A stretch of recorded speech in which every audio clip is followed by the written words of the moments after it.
திருவாரூர் மாவட்டத்தில் பாத்தீங்கன்னா சம்பா சாகுபடி குறுவை சாகுபடி என்பதே முற்றிலுமாக இல்லாமல் போனது. அதனைத் தொடர்ந்து மேட்டூரிலிருந்து தண்ணீர் திறக்கப்பட்ட காரணத்தினாலும் மழை வரும் என நம்பி மாவட்டம் முழுவதும் சுமார் 4 லட்சம் ஏக்கர் பரப்பளவில் சம்பா சாகுபடியில் விவசாயிகள் மும்முரமாக ஈடுபட்டு வருகின்றனர். சம்பா சாகுபடி செய்யப்பட்டு 40 முதல் 50 நாட்கள் ஆகின்ற நிலையில் தற்போது திருவாரூர் மாவட்டத்தில் வடகிழக்கு பருவமழை என்பது தீவிரமடைந்து கடந்த 4 நாட்களாக கனமழை என்பது கொட்டி தீர்த்து வருகிறது.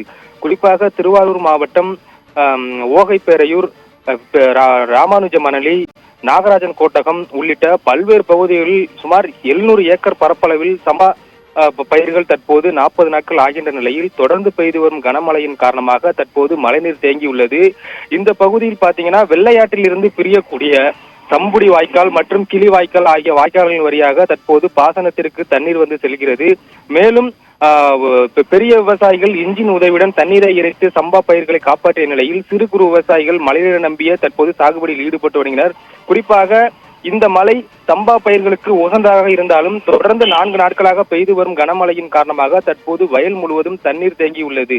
குறிப்பாக இவர்கள் தண்ணீரை வடிய வைக்க வேண்டும் என்றால் நாகராஜன் கோட்டகம் வாய்க்கால், அதே போல் அனுமார் வாய்க்கால், அதே போல் ராமானுஜ மணலி வாய்க்கால், இந்திய வாய்க்கால் வழியாகத்தான் தண்ணீரை வடிய வைக்க வேண்டும்.